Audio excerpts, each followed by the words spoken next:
internacionais, trazidos até você pelo Núcleo de Assuntos Internacionais. Em nome da professora Marisa Espíndola, coordenadora acadêmica do NAI, agradeço a presença de todos, em especial os nossos parceiros da Delta State University nos Estados Unidos e o nosso pró-reitor de pós-graduação, pesquisa, extensão e ação comunitária, doutor Sandro Dutra e Silva.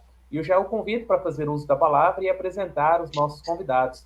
A partir de agora, a nossa sessão será toda na língua inglesa. Sandro?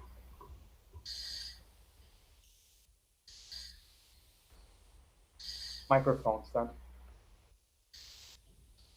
Thank you, Luis. Good evening, everyone. Tonight is a very special night for us in Evangelica. We have an important partnership with the Delta State University in Mississippi.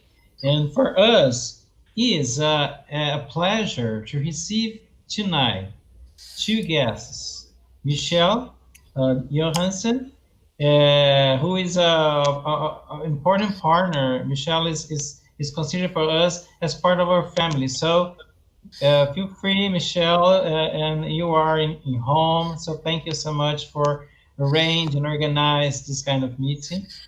And tonight, we're gonna have with us Professor Talbot Brooks. Professor Talbot Brooks, which is one distinguished professor in Delta State University.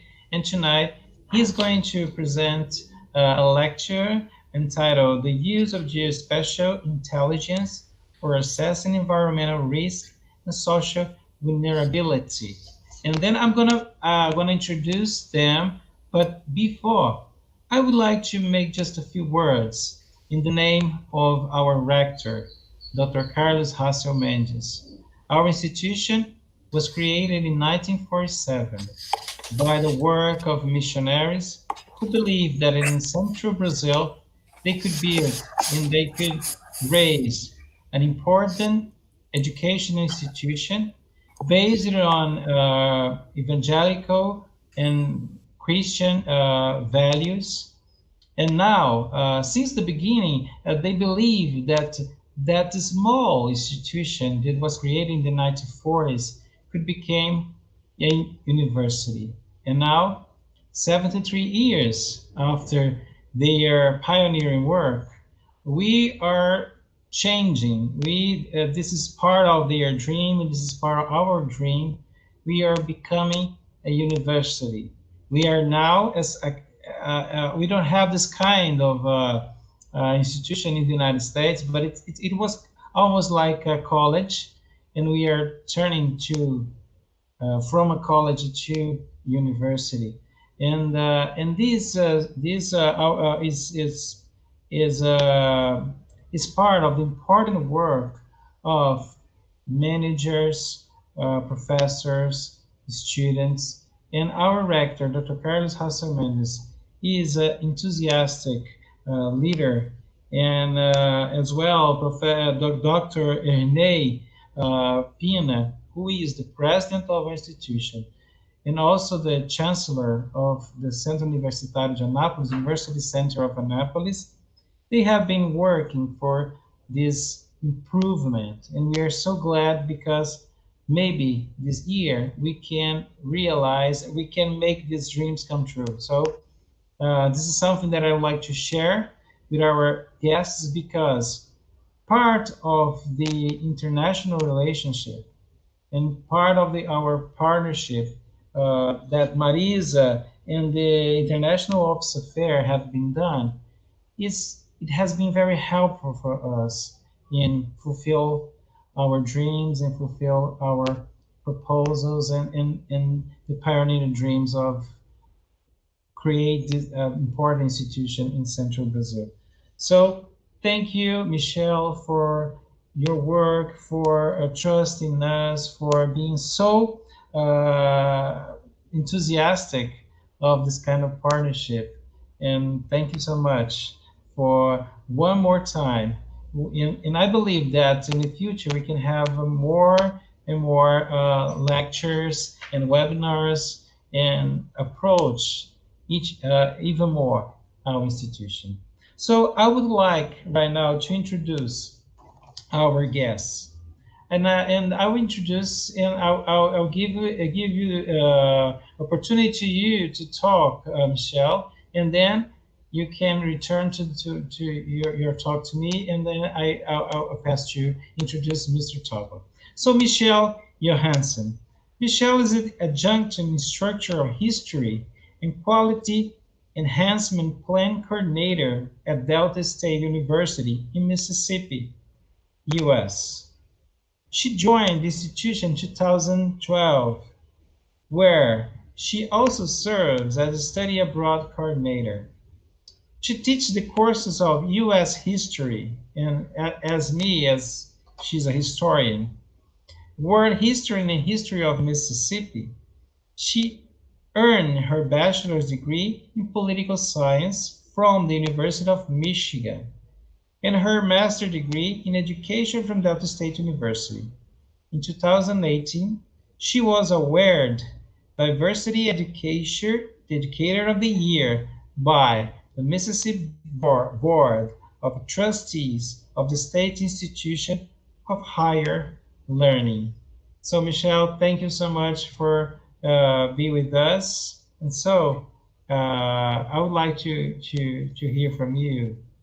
Yes, thank you so much for that introduction. On behalf of Delta State University, I bring greetings from our president, Bill LaForge, and all of our academic affairs, student affairs, and vice presidents and academic departments. We are very excited for this webinar series. As you mentioned, we are a partner and a collaborator, and I hope that you feel like family, and we would love to have you come and visit. I had the wonderful time to come and visit your campus last year, and I really enjoyed it. And I hope that when we are all able to travel again, we will, and we will bring some of your students and faculty and staff here, and that our faculty and staff and students will be able to come and visit you. This is a wonderful partnership. Since 2013, Delta State University has focused on internationalization and making sure that we are being good global partners with other institutions. And so it is an honor to have an understanding and agreement with your institution, and to continue this partnership as best as we can until, again, we are able to travel. These kinds of academic exchanges are important to us because we want to make sure that our students have a broader understanding of the world and their place in it.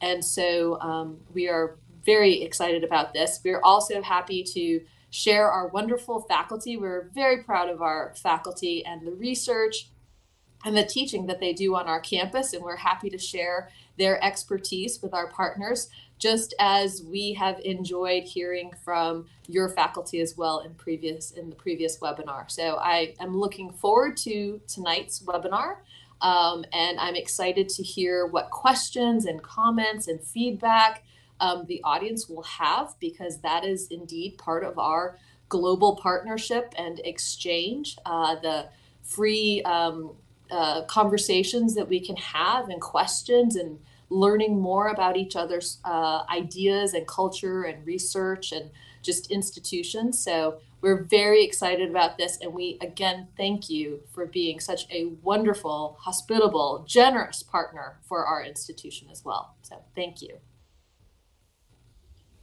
Thank you, Michelle. We are the most grateful for this partnership.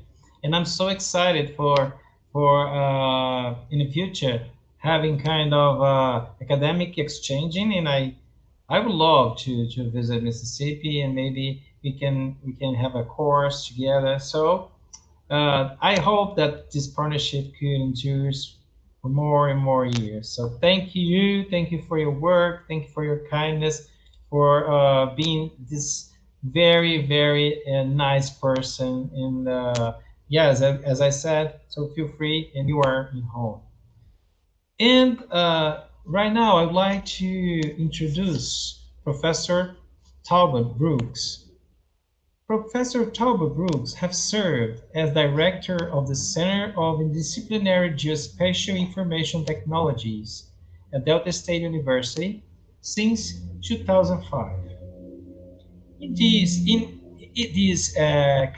capacity, he acts as the department chair, reporting directly to the Dean College of Arts and Science. Mr. Brooks teaches at the undergraduate and graduate levels, conducts sponsor research and development activities, performs service to the university and profession, and administers all aspects of the center. Moreover, Mr. Brooks is responsible for the creation of geospatially oriented academic and training programs. Mr. Brooks serves as the chief engineer at the Bolivar County Volunteer Fire Department, where he has volunteered since 2005.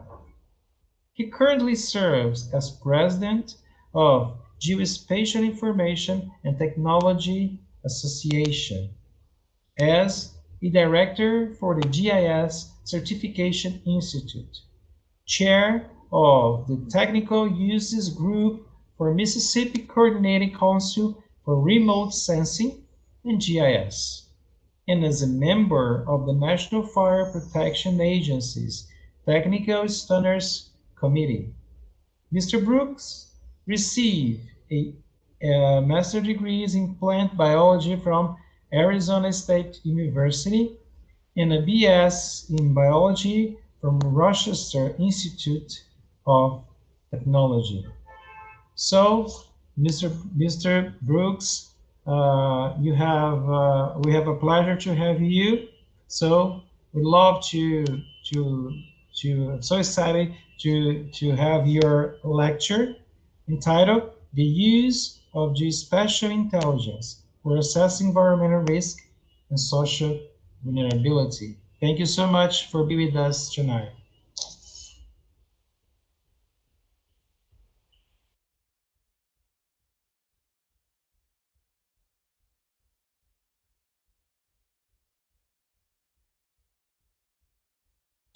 I suppose that his microphone is turned off.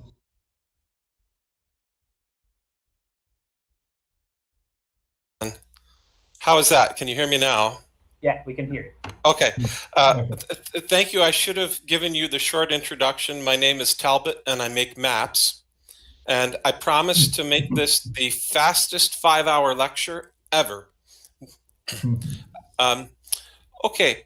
So the use of geospatial intelligence for assessing environmental risk and social vulnerability. What is this? What is this all about? Well, here is an overview of the presentation this evening. First, I think it's important to establish the relationship between disaster, environment, and social vulnerability.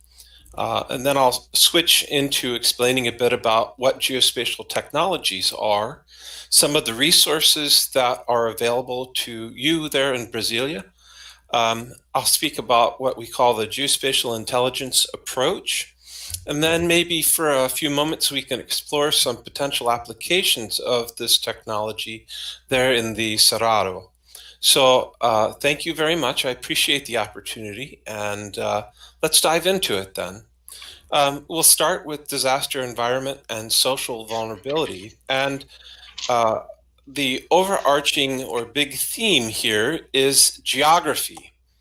Geography is important, particularly when we're considering a disaster. And we can define disaster as a natural or man-made event that negatively affects life, property, livelihood, or industry. And it often results in permanent changes to human societies. And what I'm showing on slide here is actually a map of power outages from Hurricane Katrina when it made landfall in 2005 here in Mississippi. And some of the other features of disaster are well exemplified here. You can see it had an impact on a very large geographic area.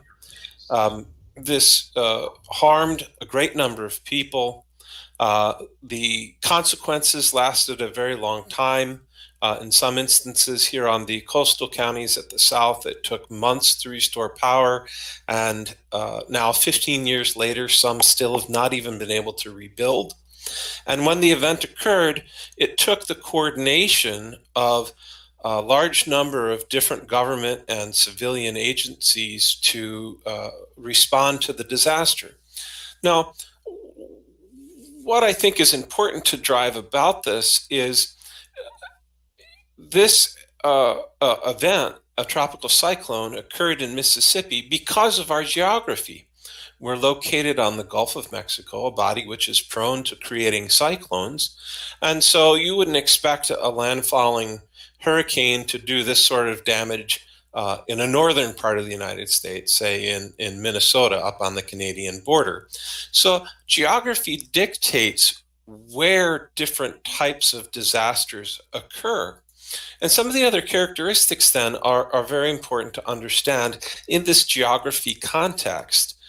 First is that coordination is almost impossible to achieve at a local level because these are very large events that are spread over large geographic spaces. Different units of government, different private and civil organizations have to be involved. And so the authority to request resources, particularly those that must come from other places outside the affected area, occurs at a higher level of government. And we often exhaust a lot of local resources, particularly because there is a need for multidisciplinary teams, lots of different expertise. Now, I don't want you to think of disaster just in terms of, say, a tropical cyclone or a landslide or a wildfire. Those are relatively short-lived events. Disaster can play out over extended periods of time. In fact, it is beginning to, is my understanding, there in your part of Brazil as drought takes hold. And in places in Africa, a famine that lasts years. These are all disasters, and they can happen on short and very long time scales. And so these levels of coordination and the underlying geography is what facilitates or enables these sorts of things to happen. There are some common things, though, some common themes when it comes to managing a disaster, and it involves understanding the underlying environment because we need to identify risk, right? Risk is at the core of disaster management. We call this the disaster management life cycle. We plan or identify, rather, what risks threaten our particular community or region, and then take steps to do appropriate planning. And part of that planning process is doing risk reduction. What can we do to our infrastructure to harden our population to make them more resilient or resistant to a disaster? And then inevitably, the disaster occurs, right? And hopefully there's been some planning for it. And so our response has been enabled by that plan. And then we're able to recover from it after. Again, this becomes part of the planning process. I think one of the key themes that I want to present here is that good disaster management involves understanding your local and environment through the use of geospatial technologies. All disasters are local. They affect people on a local basis. And this life cycle of risk identification, risk reduction, response, and recovery is continuous, right? In fact, you can have 2 or 3 different types of disasters occurring at the same time at the same place sometimes. I'm providing support this evening to Vietnam, which is experiencing a landfalling tropical cyclone, but the rainfall has been so much that's causing landslides and floods, all in the same place at the same time. So they're enacting several disaster management plans at the same time. One of the things that's key to understanding here, too, is that disaster management is an essential role of government. There needs to be a set of laws and government policies that establish responsibilities for all phases of the disaster and emergency management cycle. And key to this is the involvement of experts outside of government.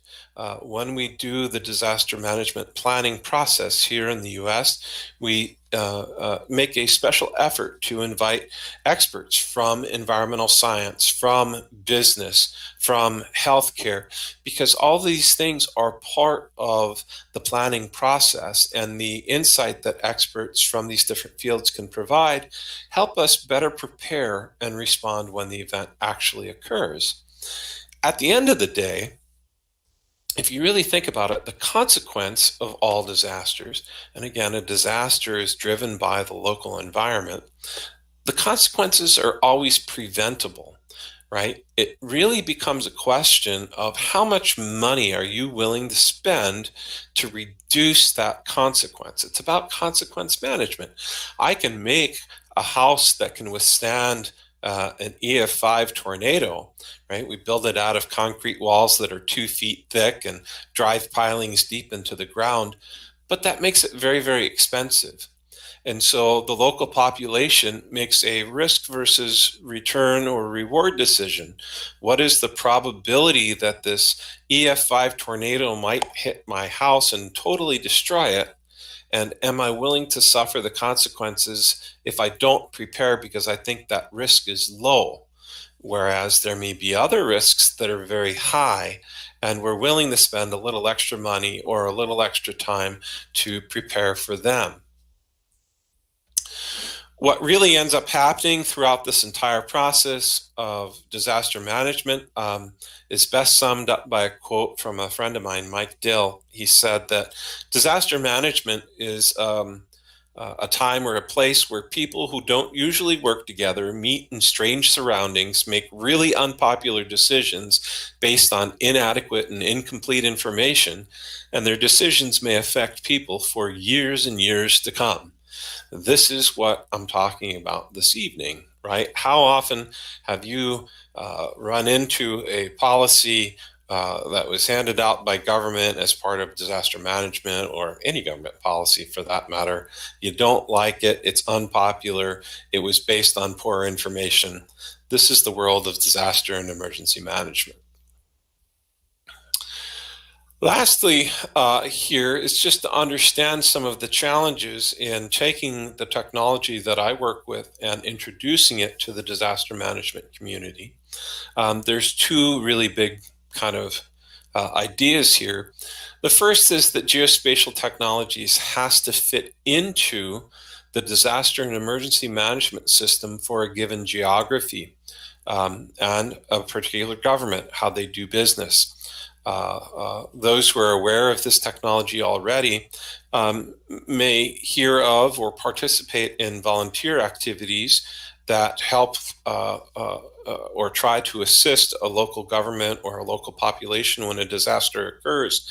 But it's not plugged in. It isn't part of how that particular local government or disaster management agency works. So it's great to have GIS, to have geospatial technologies, but you have to have relationships with decision makers, with the people that are involved in these processes in order for it to work correctly.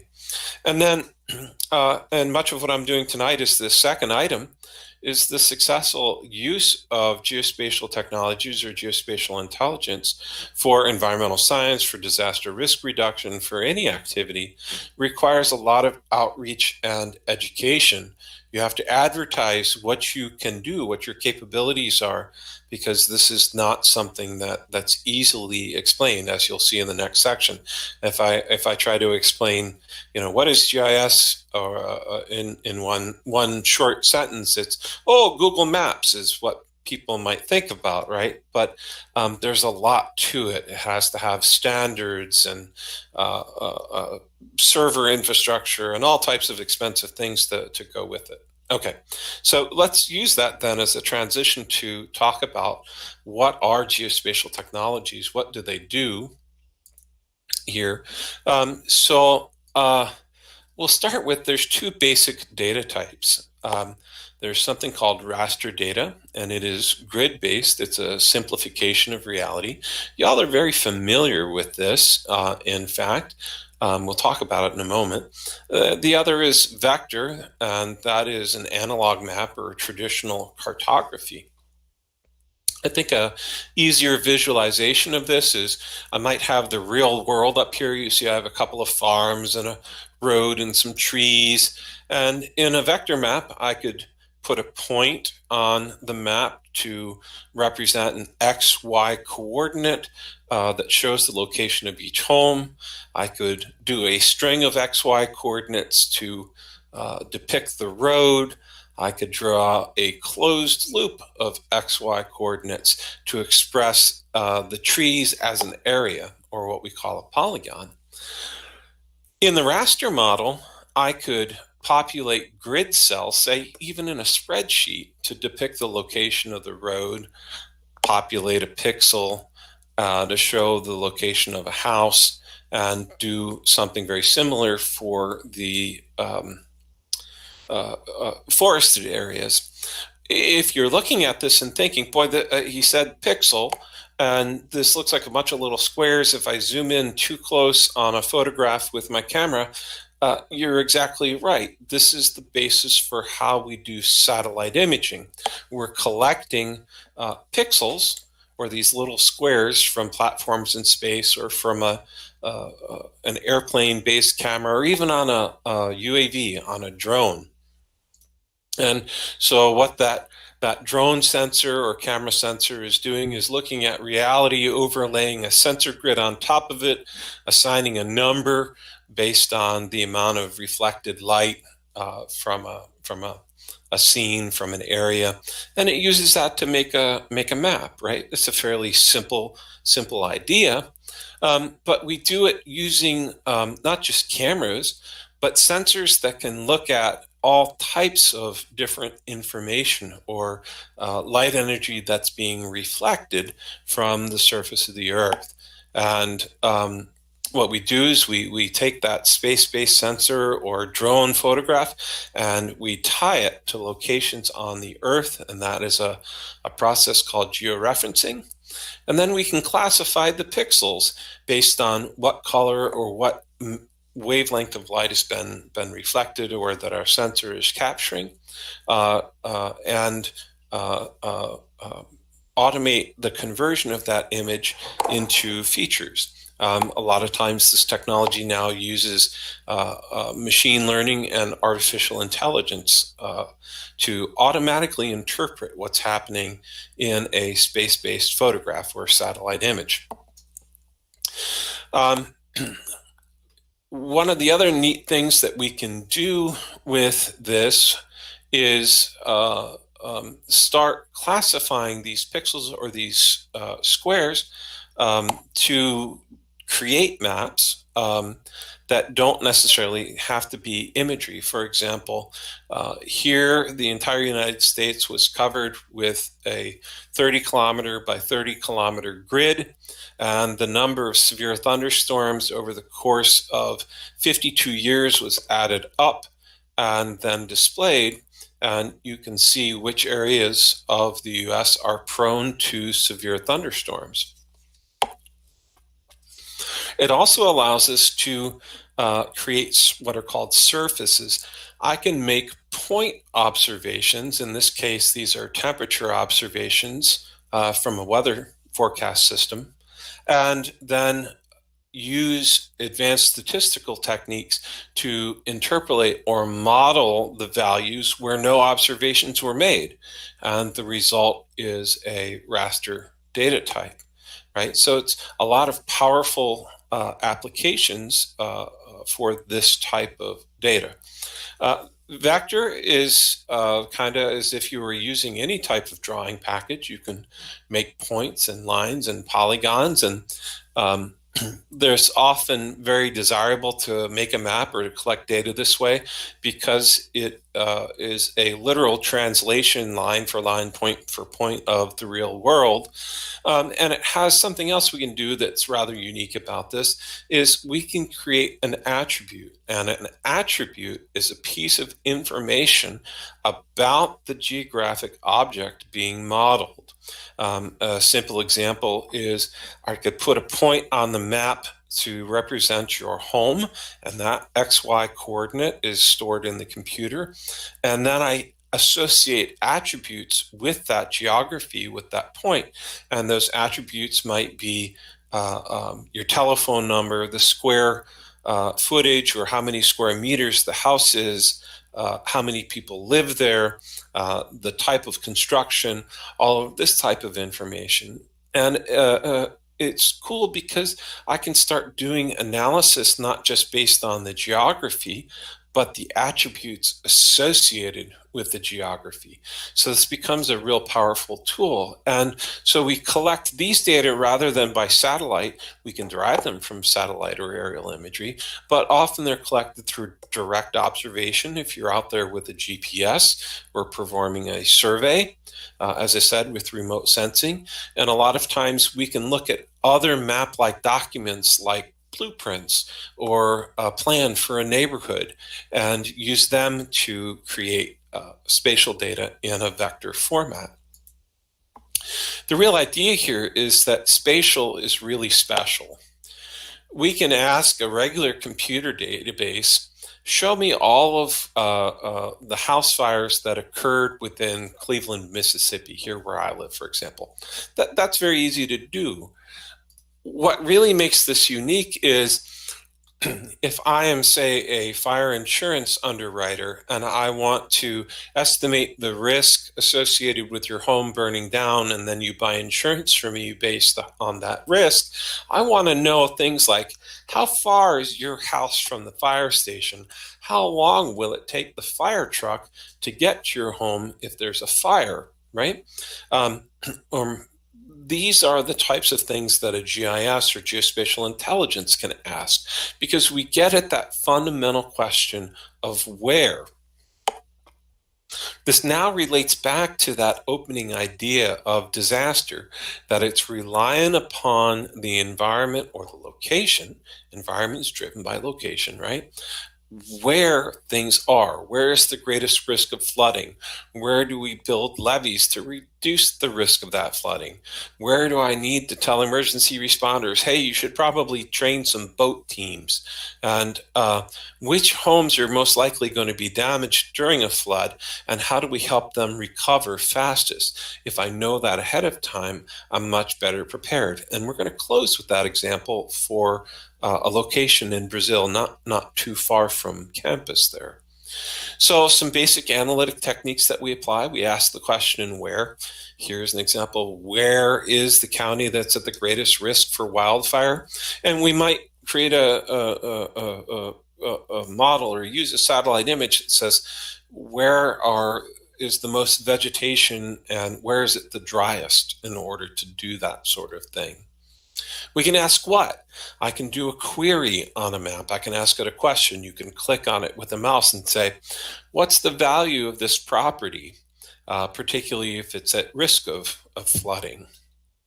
We can ask a geospatial system, find this for me. I can give it some parameters and say, show me every house that's most vulnerable to flood damage based on being made of wood, it's older than 25 years old, and its value is less than $100,000. And I can get everything that fits that criteria, and I see it on a spatial basis. We can do pattern detection. And you'll see this in an example I'll provide for school there. We can ask, where have traffic accidents, as an example? Where have they occurred over the past year at an intersection that doesn't have a traffic light, right? We can look for patterns. We can do models. What if scenarios? What's going to happen if a Category 4 cyclone makes landfall here? And I see a visual result. In fact, y'all are very familiar with this type of geospatial technology. If you've ever looked at a weather map, that is a result of a numeric model being run using geography to show what's going to happen. And then lastly, we can do something called change detection. This is particularly useful with raster data, where I can take one image today and come back 10 years later and take an image at the same place and just simply subtract the pixels from each other where they overlie. And that'll show me what's changed in that time period. And you'll see that here too. It's a pretty neat thing. Okay. So that's the types of geospatial data that are out there. Where do they come from and how do they apply? Well, if you can think about the basic question here, what types of geospatial data might be required for disaster management? The easy answer is everything from all time, because all sorts of data come into play with environmental science, with disaster management.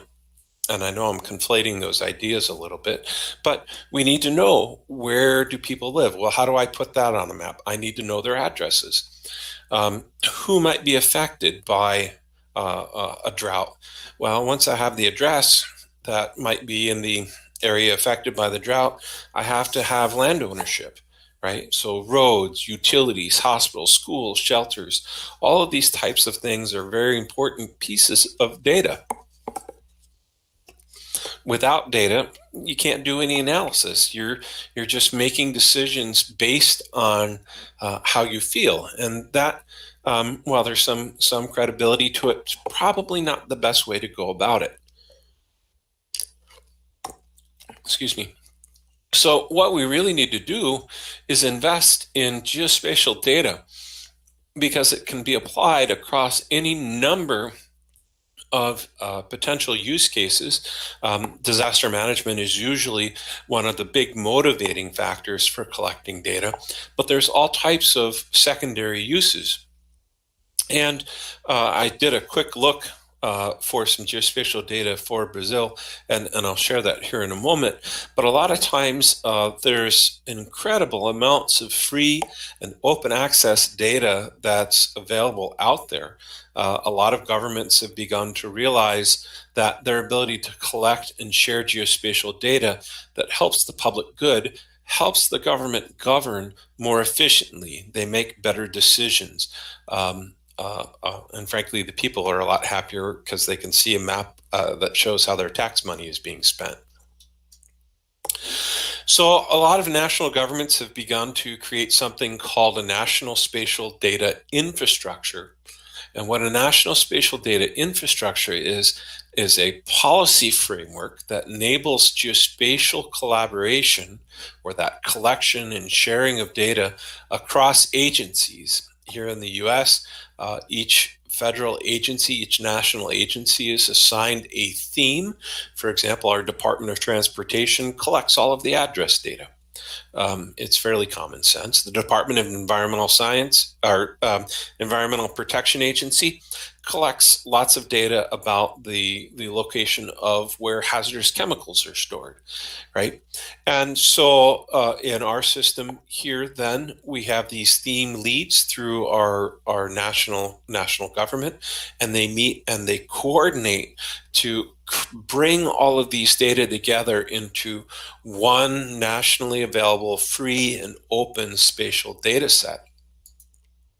In Brazil, it's done by INDE, and if you'd like to explore some of the collection, I've posted their webpage up here. I'm sorry, I have HTTP twice, but it's inde.gov.br, and there's a pile of data that you can explore and look at that's openly available there.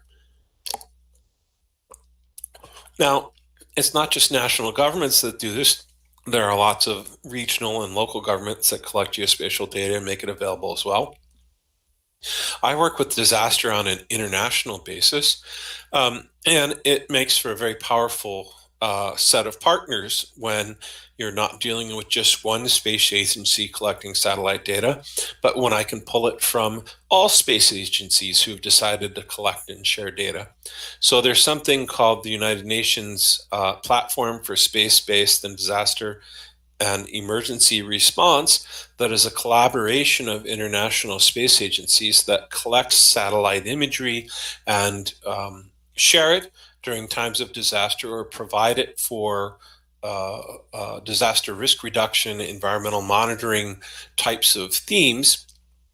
And when you combine that with the power of national data or local data, you can take that satellite imagery collected by the Japanese Space Agency and use your local data on top of it. It really enhances what you're able to do. And I would encourage you to explore and visit. There's a lot of free and open training that's provided through what's called the UN Knowledge Portal. You can access this at un-spider, like the insect.org. And there's data and training and things like that available there. And in fact, they put in the background here for me some wildfires that have been burning in your region in Brazil. I can't remember who imaged this. I think it was the European Space Agency. Okay, so we talk about disaster management. We talk about geospatial technologies. Now, I want to shift how we think a little bit. It's not just about making that map, but a different way to start looking at and exploring data. By training, I'm an environmental physicist. And how I learned to do business was to develop a single hypothesis testing one variable if at all possible. So I have things very tightly controlled, and then I want to test it under well-controlled experimental conditions. I learned when I started working in environmental science and when I started working with disasters that simply just isn't possible a lot of times, that you need to take an approach that lets you accommodate lots of different variables because you can't control for them very well. And so I often work with multiple competing hypotheses, and this analysis technique is called an analysis of competing hypothesis. And we do something called sense making, where we explore data, not always with a hypothesis in hand, to form what's called a frame or a perspective. It's almost the reverse of the scientific process, where you look at a bunch of data from different sources and you use inference to start making some educated guesses. Then you build these competing hypotheses and test them and see what might work out. And all of this involves some very different geospatial techniques. We can do what's called geoprocessing, geostatistics. We can do some advanced statistical analysis. I won't dive into the details here. What I did want to share a little more about is something called structured analytic techniques. And this is well-defined procedural-based approaches for analyzing data. And when we use a structured analytic technique, we're really working hard to reduce cognitive and perceptual bias. So I want to talk about this with environmental science for just a moment. It's very easy listening to the media or politicians for somebody who doesn't necessarily have a lot of experience out there working with the environment to understand what's going on with these systems, because these are very, very complicated issues. And so over time, we develop bias based on our perception or our understanding of the world or prior experience. And so when we use the structured analytic technique, what we're doing is trying to create a method that's not necessarily using advanced mathematics or statistics, but one that helps us acknowledge what our biases are and remove them from the interrogation process, from the decision and analytic process being used. And we want to make sure that they're evidence-based and support the use of data from multiple types and multiple sources. But this really pushes us out of that single hypothesis mode and removes our biases a bit to do something that's called system 2 thinking, if you study this at all. And it's just based on some analytic methods to reduce the use of intuition and to create some critical thinking, to involve empirical analysis, to use some structured analysis in working through a problem set. Now, this relates then to how I might approach, say, disaster risk reduction or an environmental problem like drought. It was published by Robin Simpson Moore in 2013. I think the idea is probably a little older than that, that when we think about risk, particularly as it's related to disaster or an environmental problem, we have this risk triad where there's the hazard itself, the amount of exposure that or what the threat of that hazard occurring is, and then how vulnerable are we as a population? What is our ability to cope with that environmental disaster when it occurs? Another way to express it is numerically, that risk is equal to a threat, or the probability of a threat occurring, times the value of the place or object of concern, multiplied by a value representing how vulnerable a population or that thing is. And it's important to understand then that because disaster or the condition of the environment, whatever, all these things vary based on geography, using a geospatial basis for your analysis is really, really important. The second thing about this is that activities that are used for planning purposes and to reduce consequences have the greatest impact because they tend to improve what's called resilience, and resilience is the opposite of vulnerability, right? We are more able to cope with the problem when it occurs. This is particularly important when you're spending money.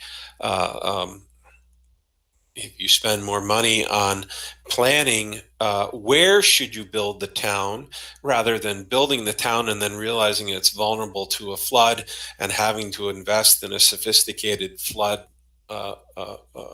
control system, there's a saying in English: an ounce of prevention or a gram of prevention is worth a kilogram of cure, right?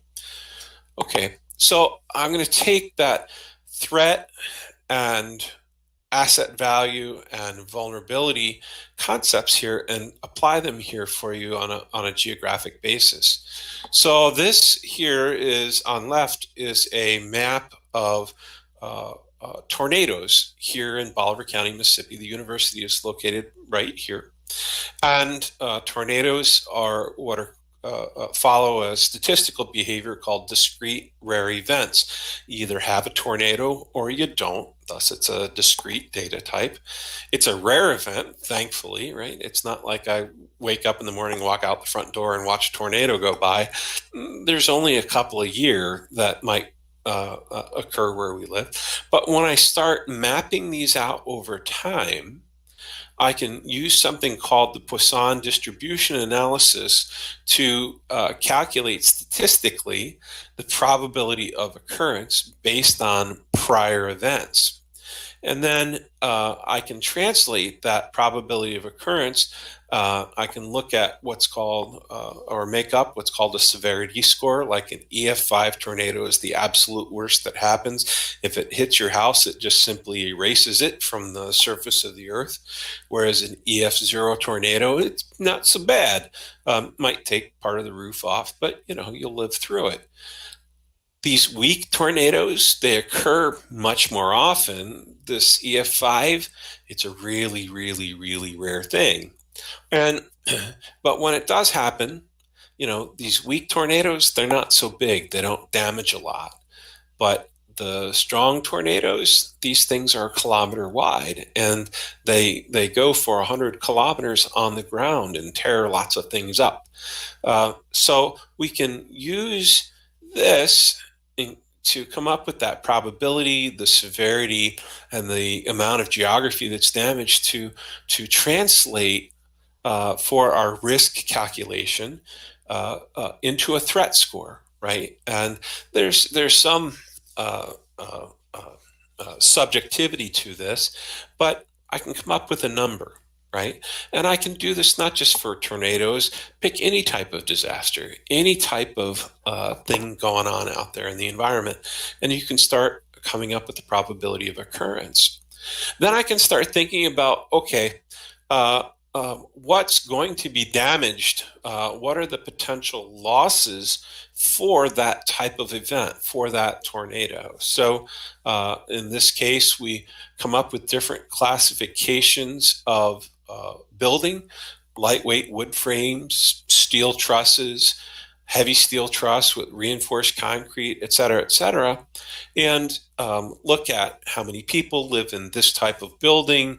Are there lots of them close together, or are they spread out? How much does it cost to replace them when they get hit? What is the historic value? How long would it take to replace them? Are they easy to replace or not? And this gives me a sense for the asset value. And so here is a map that is quantifying how well things are developed in, I believe this is Louisiana. I'm sorry, Oregon.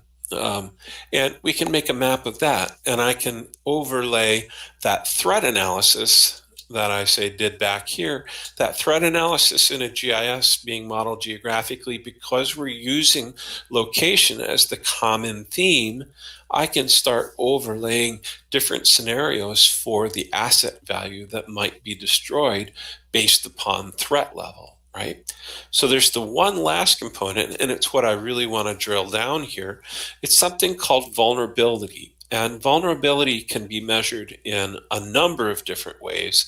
I think one of the most effective from a geospatial standpoint is something called the Social Vulnerability Index. And this was rolled out some time ago, much written about by Susan Cutter, and it's used by the U.S. Center for Disease Control now. They publish this, and they publish it based upon our census data. Excuse me. And what they do is they look at these data sets from our census data. How many people are living below poverty? How many are unemployed? What's their average income? How many have no high school diploma? And those pieces of data are geographically lumped into one theme that depicts socioeconomic status. This is called theme 1, right? Then there's another theme that's based on household composition and disability. That's how many people are over 65 years old, or how many children are there. How many of the children have a disability? How many are living in a single parent household, right? You would agree that the old or elder population is more vulnerable to the effects of a disaster than, say, somebody in their 20s that's just graduated from college, right?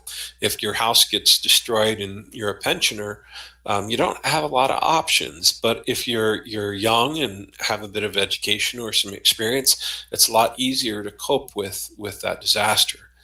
Another theme is based on minority status and language, and the last is based on housing type and the availability of transportation. This proved to be especially problematic when Hurricane Katrina hit New Orleans. There were a lot of buildings that were not well built, and a lot of the population didn't own a car. So even though there was tremendous warning saying, look, you have 3 days, evacuate, leave New Orleans, well, a good part of the population couldn't. They didn't own a car. There was no way for them to leave. And they lived in poorly built buildings that couldn't withstand that type of storm. So they were very vulnerable to that hurricane when it occurred. So we can start mapping this out on using geospatial technologies, using GIS. And this is that theme 1 that I'm showing here. I'm sorry. It is the socioeconomic data. And you can definitely see some trends here in the American South and in West Virginia, Kentucky, lots of poverty, lots of poor people, right? Really economically struggling. We look at the second theme. This is household composition and disability, and you see it's a bit more distributed, not a big glaring red stripe, but there are clusters that start to pop out when you look at this map. And in fact, if we were to apply some analytic techniques, there definitely are clusters, like here in north of Little Rock, Arkansas.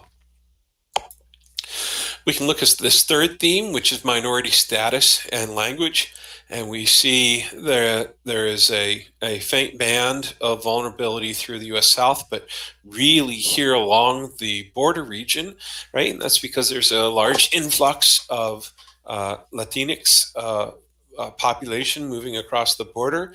They may not understand when a disaster warning is issued or things like that. These become problems.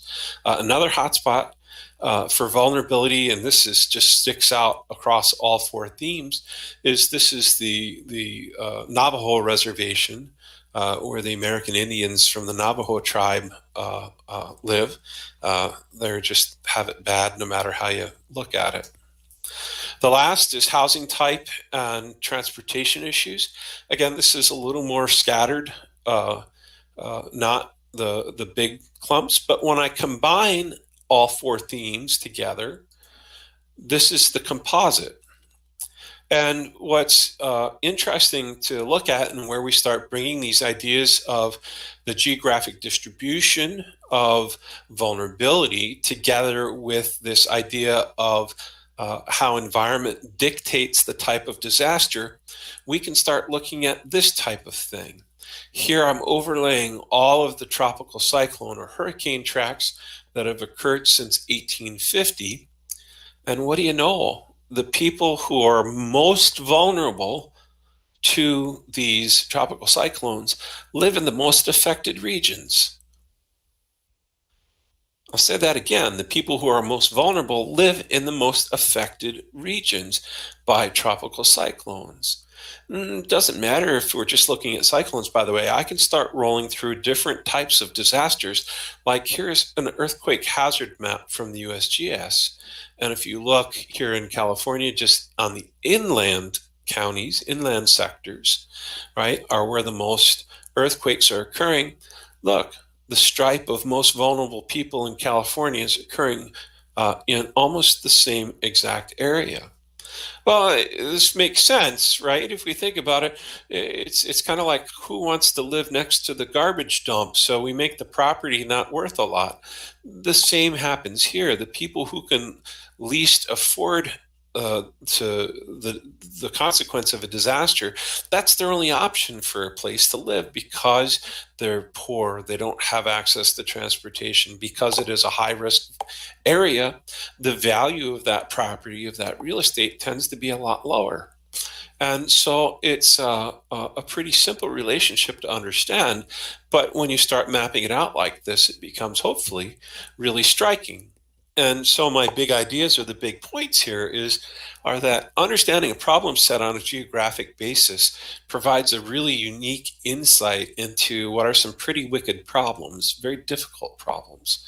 The use of geospatial intelligence helps provide some insight about what we can do to make the most effective use of scarce resources. You know, if we're going to do something to harden the population to make them less vulnerable, you know, we can look at those four different themes and even drill down beyond that to more detailed layers or pieces of themes and make decisions. Okay, we can invest here by doing a job skills development program actually makes a population less vulnerable to disaster. Who'd have thought? And then last big idea here is geospatial intelligence, this approach of creating some competing hypothesis or looking at data on a geospatial basis and starting to translate these into these kind of sense-making loops. Our ability to understand and absorb information visually through time and space is a very, very powerful and convincing tool. So I can show some brief examples. I got to exploring some data for the Cerrado in Brazil. And so let's see if I can figure out how to play an animation. This is Anápolis, starting in 1988. And I've re-imaged or captured images from Landsat that go through 2018. And you can see the development and how agriculture has been pushed further and further away from the center of the city. And you see some of these small forested areas start to disappear. What other pieces of data could you overlay on this map and use it to start making decisions about how to manage the environmental resources? In fact, let me move forward another slide here. I'm not very good with geography in Brazil. Up here is a smaller city called Gurupai, I guess, and this is the Tocantins River. I'm probably mauling the pronunciation. I'm sorry. And if I play this animation, you can see how things have changed. Here, all of a sudden you see, poof, a reservoir occurs. We've dammed it, and right when that occurs, watch, as soon as that dam occurs, all of the agriculture that pops up in its place, right? What type of stress and strain does that place on the environmental resources in this region? It's probably quite a challenge. And as I looked at it, I saw a little town spring into existence or grow a little right here. You'll see it. There it is. And so I drilled down and I looked at that place and I wondered, okay, we've built a big dam upstream from that little town. What type of disaster is Biexe? I don't know. How well is it able to cope if something happened to this dam? Had anybody perhaps used a geographic information system like this or geospatial intelligence to say, what happens when this floods? And I started looking, boy, there's not a lot of flood resistant housing when I got playing with Google Street View. Now I'm doing all of this from my office in Cleveland, Mississippi, to understand what might happen to the environment here. And in fact, when this Street View was shot, you see these big thunderstorms looming in the distance. So this is the idea of geospatial technologies, and this is what we teach here as part of our academic program. It's offered all online. There's no out-of-state or international tuition. Lots of opportunities to collaborate. My students are always looking for projects, Dr. Dutra. They would love to engage. Likewise, your students would be most welcome to enroll in some of the things that we do here. We are recognized as a National Center of Excellence and really pretty easy to get along with and work with. So this is our website, and that more or less concludes my presentation. And I would turn it back to y'all as the moderators and say, okay, are there questions or what other confusion can I add into the mix? Well, Talbot, thank you very much. It's a wonderful presentation. I thought that you spoke very well, and I was really happy to see the image of my city. The satellite imaging and the development of the city was amazing. I thought it was incredible. I'm going to hand over to Sandro to see if he has any questions. And we already have some questions popping up on the chat. Sandro? Yes, Mr. Brooks, thank you so much for your wonderful presentation. And as Luis says, I was very excited in seeing your presentation related to the Anápolis and how those landscape transformed since the 1980s, and also the Gurupi, the pronunciation is Gurupi in the state of Tocantins. It's an Indian name for the city. But I have a question, and 2020 was a particularly difficult year globally. First, because, of course, the pandemic that was responsible for a significant number of deaths and contaminating around the world.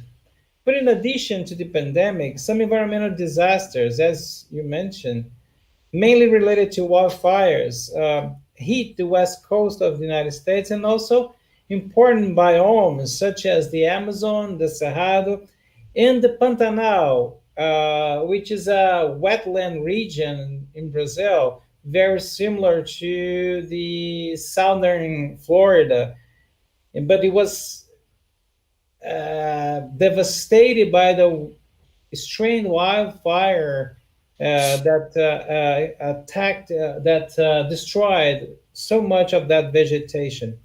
Thinking global scale, disasters such as fire have been considered by some to be the result of climate change.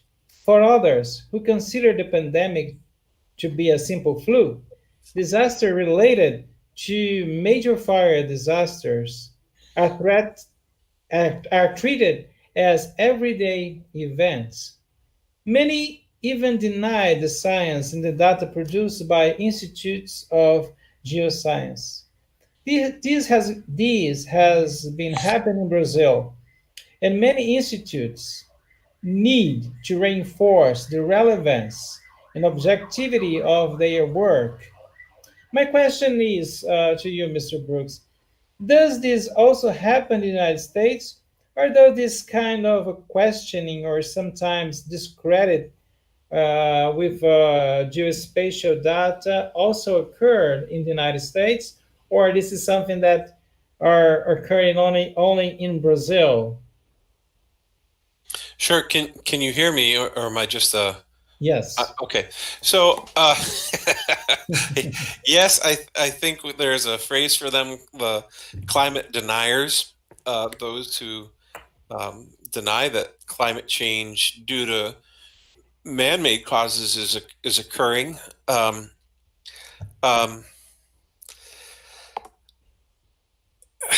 think it's a challenge everywhere, but this is our role, I think, as educators, is to socialize, not that these analysis necessarily to be very hard, but to take evidence and present it in a way that's very easy for people to understand. I think it helps make refuting evidence much more difficult. So if we go back to the slide I had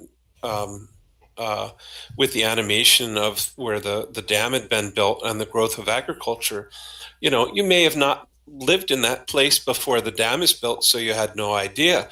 But if I can show you that animation, it's a very simple thing to understand. And if we take the time then as educators to build outreach efforts into our communities that are facilitated using technologies like this that help people understand without making it overly complicated, I think we start to lower some of those barriers and make it more difficult to say, oh no, this is some made up thing. Well, here's the picture. Talk to your grandpa now. He'll tell you what it was like 50 years ago.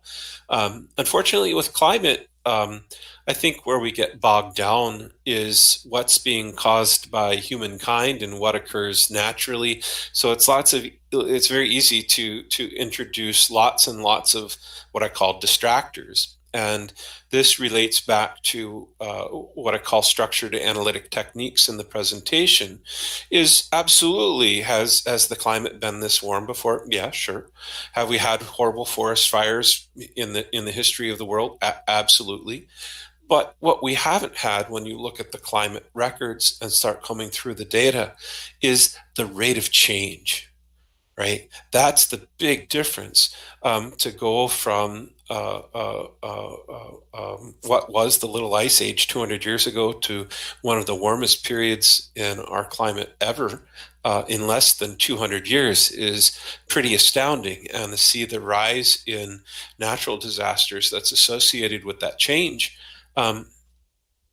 it becomes hard to deny. So I think we just need to focus on evidence, making it presentable and consumable by everyday people, and being more engaged.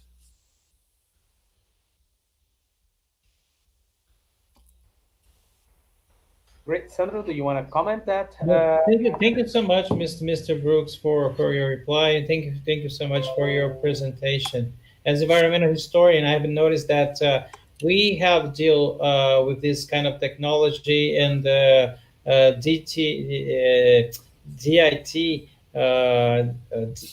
DIT and learn more about this, because it's a very important tool for us as environmental historians to deal with the changing of landscapes and historical perspective.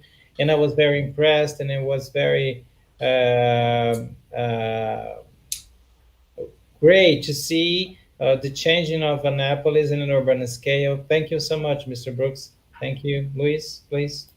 Okay, so there are other questions coming up. And this question, I'm not sure that maybe I'm going to open up for Talbot and Michelle, because I think that her input as a political scientist is going to be it's going to be very well valued here. But during your presentation, you said, quote, disaster management is an essential role of the government, unquote.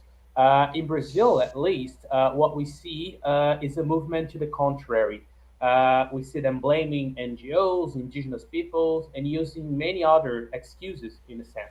How can we make sure that governments are held accountable for these disasters, which, as you pointed out, have preventable consequences? So my experience, and I've played an advisory role to the federal government for 6 years under the Obama administration, is that when it comes to managing disaster, here we experienced disasters and the consequences were terrible. And as a result of that, the will of the people was expressed through our system of government, through elections, and has created things like the Homeland Security Protective Directorate, or what we call HSPD 5, HSPD 7. There are laws that get written because people elect and vote into office people that are expressing those concerns, who say, look, you can't respond to Hurricane Katrina like was done with the former FEMA director. That cost some people an election and cost many other people in government their jobs, and resulted in the construction of legislation and executive orders because people held them accountable. So I think the easiest answer is it's very easy to pass off the responsibility to government, but we have to remember, as individual citizens, that's where government derives their power, at least in a democratic system. So if we don't empower government to express our will by voting people who can talk sense and who enable things like coordinated disaster management, that ultimately kind of comes back on us as the electorate. I know there's a tremendous move globally towards populism, but populism is about, to me, being individuals instead of functioning much more together as a society. So you got to look at it the other way around and think, if I'm going to protect myself, then maybe I do need to empower the government, because it takes a collective to respond to emergencies, to respond to disasters. Great. Michelle, do you have any comment on that? I agree with Talbot. I think, the first thing that came to my mind was we have to vote. Of course, we have a big election coming up on Tuesday, and, millions, tens of millions of Americans have already voted early, absentee, etc. And we'll see millions more vote by Tuesday. And so I think that is what we have to do. There's some news today about the U.S.'s largest national forest, 16.7 million acres in Alaska. That the current administration is removing protections from it. So it'll be interesting to see, what the satellite maps will show if that stands. And, you know, there was, I think, a lot of people who today were, you know, again, thinking about the environment. I know that this year has been, as Dr. Dutra was saying, that, you know, this year has been a year of environmental disasters. I'm just remembering that our partners in Australia, you know, at the beginning of January, which seems so long ago, you know, I reached out to them because they're in Melbourne, and, you know, Australia was on fire and stuff. And so, and then now we have the fires in the West here, and, you know, so I think that it's, people have to work together collectively to hold the government accountable, as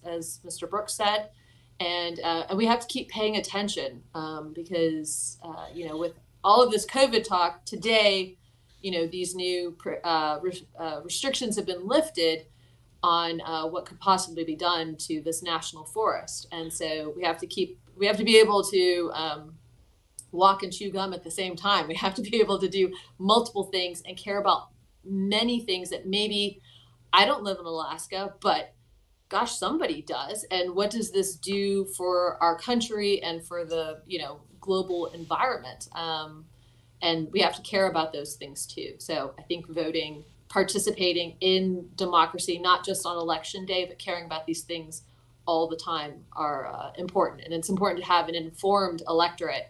And I think that starts with education, not just at the college level, but, you know, as soon as children, you know, understand and can say tree, you know, I think it's important that we talk to them about these issues and how they can be responsible and how they can hold government accountable too. Luis, could I share my screen again just for a second? Of course. Let me stop sharing mine. Okay, go on. You ask what happens in Alaska. Okay. It's this easy for me to get these data. It's this easy for me to get these data and do something. You tell me what's happening to this glacier.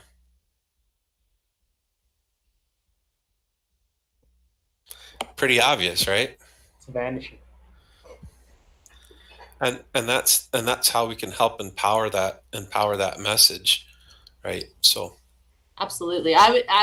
We actually, my family and I, last summer had the privilege of going to Glacier National Park in Montana, and because my children were concerned that they would never see a real glacier in their lives, and so the National Park Service had not as fancy as Talbot's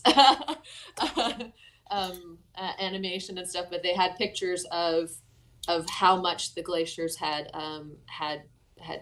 were disappearing, and it was startling, and I think it really did have an impact on my children and me to see that and see it in real time and be there during the summertime and just watch all that water flow away from the glacier right as we were standing there.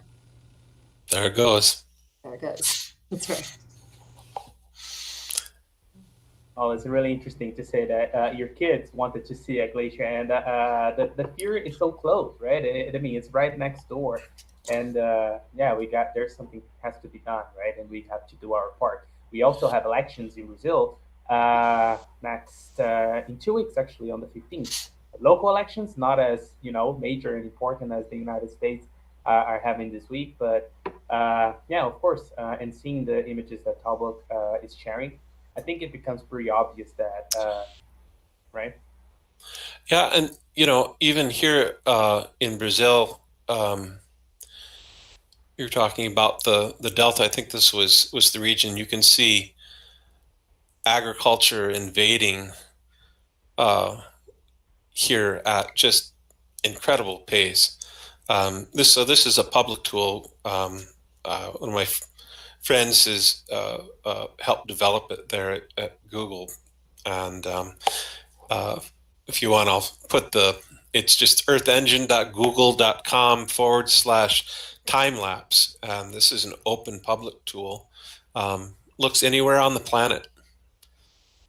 Wow, that's fantastic. I'm gonna write that link down and share with our audience. And that's fantastic because Dr. Dutra, for example, he studies the expansion of agricultural frontier. I think this is a fantastic tool that he Oh, uses. and up here in the coming into the Amazon, into the rainforest, it's just horrifying to watch happen. Look at that. Oh my God. Yeah. Mr. Brooks, another question that we have here is that disaster risk seems to be related to socioeconomic conditions. Would it be a stretch to say that GIS can help identify social inequality? Oh no, it's not a stretch at all. And that's part of what I was showing there is, people with the means to do so tend to,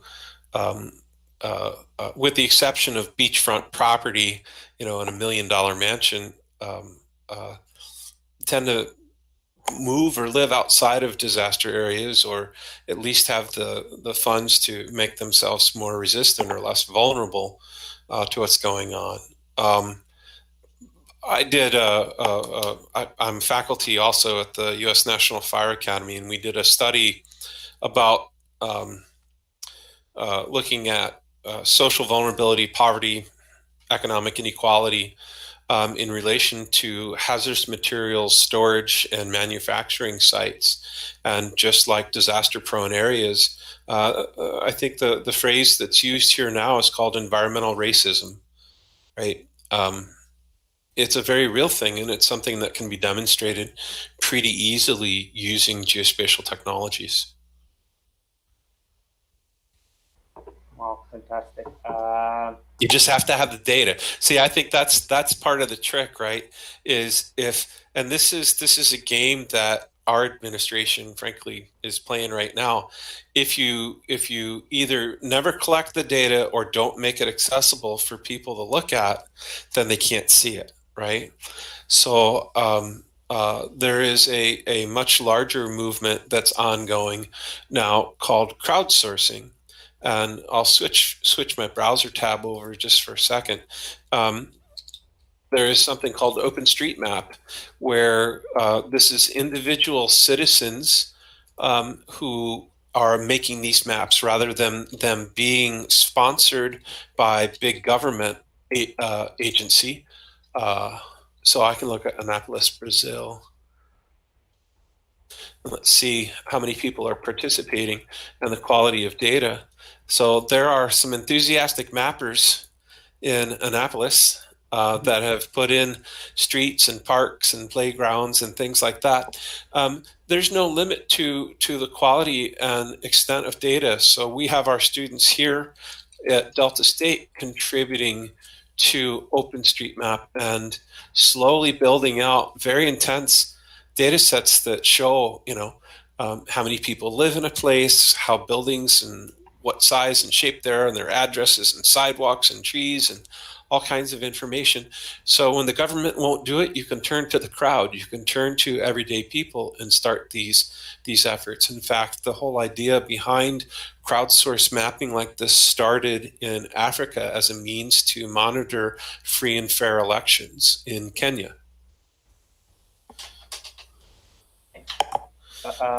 We have time for one more question, and the question is that you mentioned that the scientific process behind processing the whole information, right? And you also mentioned bias.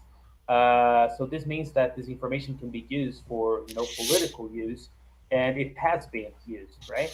How to deal with that? Well, I'm not a political scientist, but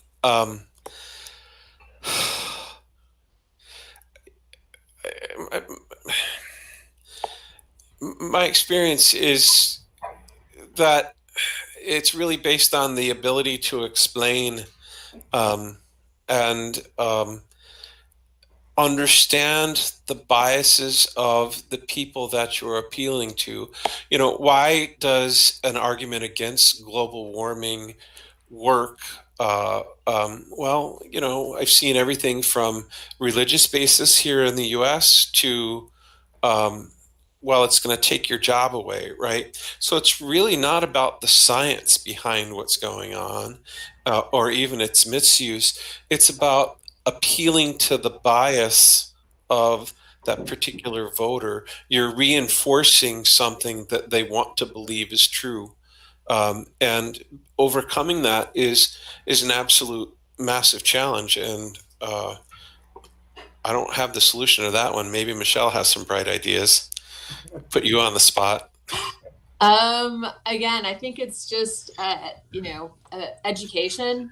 Just people have to understand that the science is the science. And I think sort of what Talbot touched on a little bit is, playing into people's fears. And so if you have a message of fear of other people, as opposed to fear of this collectively what will happen to all of us if we do not get a handle on this global crisis. I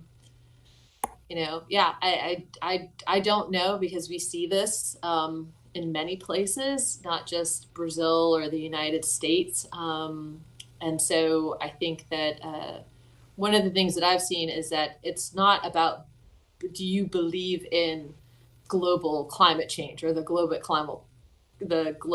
climate crisis? It's what does the science, when you hear about the science that tells us this, what does it mean to you? And if people are fearful, like Talbot said, about losing their jobs or losing their way of life or losing land or having to make changes or anything like that, then that's where you don't attack the science, you attack the fear that these people have, and you attack it with more knowledge and resources and education, and that collectively, if we all work together instead of fearing each other, that we will be able to use the science to help all of us, as opposed to because not all of us have the mansions and the oceanfront property and the means to sort of escape it. At some point, there's going to be no place where you can really escape the consequences of climate crisis. And so now is the time, or probably 30, 40, 50 years ago was the time to take this seriously and really make movement on it. And so it's been inspiring to see activists working to counter all of that, and trying to help people understand that the real fear is that our planet is on fire, and that other people are facing this too, and we need to work together on this. And I would add, I think there's an odd unification of causes that needs to occur. I think for a very long time, the environmental movement, so to speak, has divorced itself from religion and belief systems like that. And, with a basis in evangelical Christianity, it sounds like for your institution, I'm pretty quick to confront some of my Christian friends. Hey, who has stewardship over all of this? Aren't you forgetting, some of the fundamental tenets of Christianity? And for that matter, if you look across all of the major religions, all of them say, look, we have a responsibility to each other and to have stewardship of our planet, whether you're Hindu or Muslim or whatever. And so let's find some common cause. It's more productive to do that than to continue identifying the things that separate us. And I think that's, again, going to the discussion on bias. It's a lot easier to identify bias and then use it as a separator rather than as a unification. And I would like to add something that Mr. Brooks said. And if the people notice in the origins of the Reformed religion, the stewardship was something very important as principles for the Christianity. So there is a very interesting book published by Professor Mark Stoll. He's from Texas Tech University. And he sometimes I believe that not only in Brazil, but also in the United States, some churches and some Christians, they have been forgetting the origins of the stewardship and how is important value stewardship and played an important role in the origins of environmentalism in the U.S. It was not a secular thought, but it was actually something that was raised in churches in New England, for example, and also in Christian universities like Yale and Harvard. In that its origin are also Christian. So it's something that I think that Christianity have to approach and to include in its debates. So environmentalism is not something a part of, but it's an origin of stewardship and its value. So thank you, Mr. Brooks, for saying that and make us remember of the stewardship. Well, that's great. We are approaching the end of our session. If you guys have any final remarks, anything that you would like to leave as a message, so we can end our session.